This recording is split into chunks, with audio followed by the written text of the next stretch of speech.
वशिष्ठद्वारा सञ्चालित आर्षकथाको पहिलो भागमा यहाँहरूलाई स्वागत छ। समयको अन्तरालमा हामीले धेरै कुरा पायौँ, तर सायद आफ्नै गौरवशाली इतिहासका केही स्वर्णिम पानाहरू बिर्सियौँ।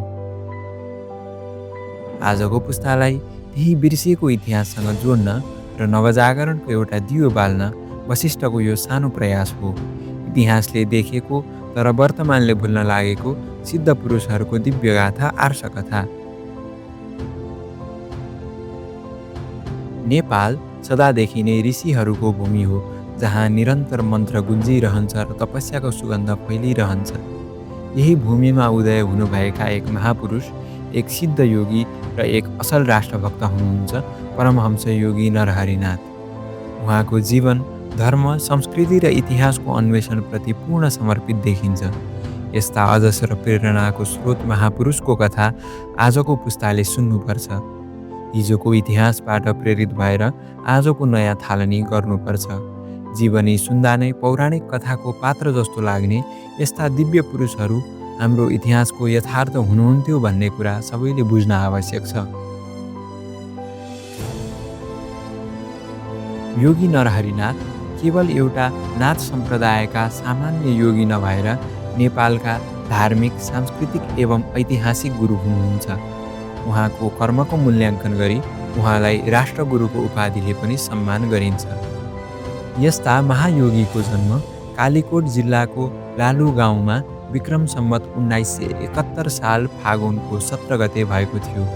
उहाँको जन्म ललित सिंह थापा र गौरादेवी थापाका सुपुत्रको रूपमा भएको थियो। बाल्यकालमा बलवीर सिंह थापा नामले चिनिने योगीको शिक्षाको प्रारम्भ जुम्लाको सिद्ध चन्दननाथ पाठशालाबाट भएको थियो। त्यति बेला पाठशालाको नजिकै रहेको चन्दननाथ मन्दिरमा क्षिप्रनाथ नामका योगी बस्दथे। विद्यालयबाट फुर्सदको समयमा उहाँ क्षिप्रनाथ योगी कहाँ जाने र केही उपदेश सुन्ने पनि गर्नुहुन्थ्यो। सायद क्षिप्रनाथ योगीले उहाँमा केही सम्भावना देख्नु भएछ कि आफैले काठमाडौँको पाशुपत क्षेत्रमा रहेको मृगस्थलीमा ल्याउनुभयो र संस्कृतका विभिन्न ग्रन्थहरू पढाउनुभयो। धार्मिक ग्रन्थको शिक्षा र गुरुको दीक्षा पाएपछि बलवीर सिंह थापा योगी नरहरिनाथ हुनुभयो। अध्ययनको सिलसिलामा योगीले भारतको हरिद्वारमा गएर शास्त्री तहसम्मको शिक्षा आर्जन गर्नुभयो। बिस्तारै योगीजीमा नेपालको इतिहास, धर्म, संस्कृति र पुरातत्वको खोजी गर्ने दिव्य चाहना जागृत भयो र उहाँ त्यतातिर प्रवृत्त हुनुभयो। उहाँ साहित्यको लेखन र सम्पादनको क्षेत्रमा पनि उत्तिकै सक्रिय हुनुहुन्थ्यो। अनुसन्धान र सम्पादन दुवैमा सक्रिय हुनुभएकाले उहाँले धर्म, संस्कृति, इतिहास र पुरातत्व सम्बन्धी थुप्रै पुस्तकहरू प्रकाशित गर्नुभएको छ।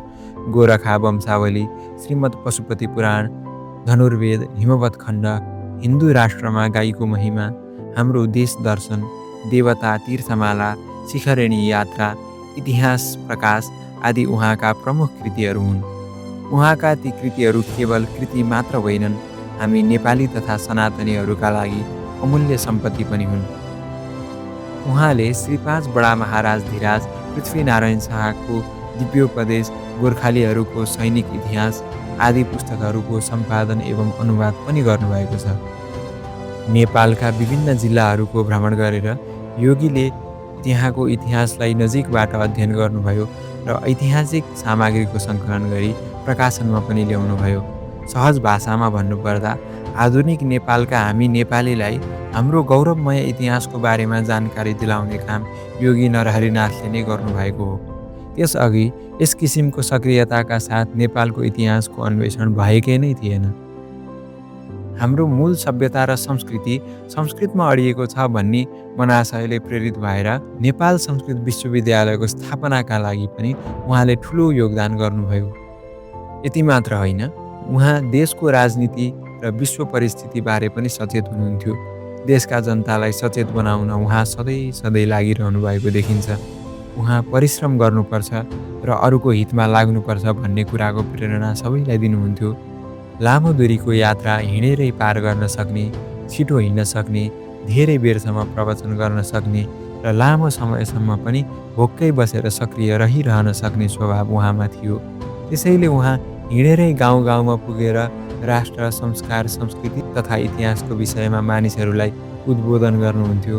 उहाँ राष्ट्रियताको विषयमा एकदमै गहिरिएर लाग्नुहुन्थ्यो। उहाँले हरेक काममा राष्ट्रहितलाई प्राथमिकतामा राख्नुहुन्थ्यो र अन्य राजनीतिज्ञ तथा समस्त प्रजाहरूलाई पनि राष्ट्र निर्माण र समुन्नतिमा लाग्न प्रेरित गर्नुहुन्थ्यो। उहाँले वेदनिधि पुरस्कार र बलराम जोशी पुरस्कार लगायत धेरै पुरस्कार र सम्मानहरू प्राप्त गर्नुभएको छ।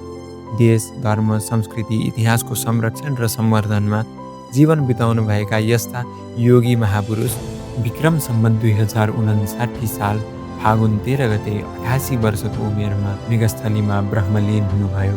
पाञ्चभौतिक देह विलिन भए तापनि यस्ता महापुरुषहरूको ऊर्जा र कीर्ति सधैँ यस धरामा जीवित रहिरहन्छ। कुनै पनि देशको गौरवमय अतीतको सुरक्षार्थ यहाँका प्राचीन एवं अन्य महत्त्वपूर्ण ऐतिहासिक, सांस्कृतिक तथा पुरातात्विक सामग्रीहरू अन्वेषण, अध्ययन, अनुसन्धानमा विशेष ध्यान पुर्याउनु आवश्यक मानिन्छ। यिनै काममा आफ्नो जीवन बिताएर नेपालीलाई नेपालको गौरवगाथा सिकाउने योगी नरहरिनाथ केवल एक व्यक्ति मात्र नभएर एउटा युग पुरुष नै हुनुहुन्थ्यो।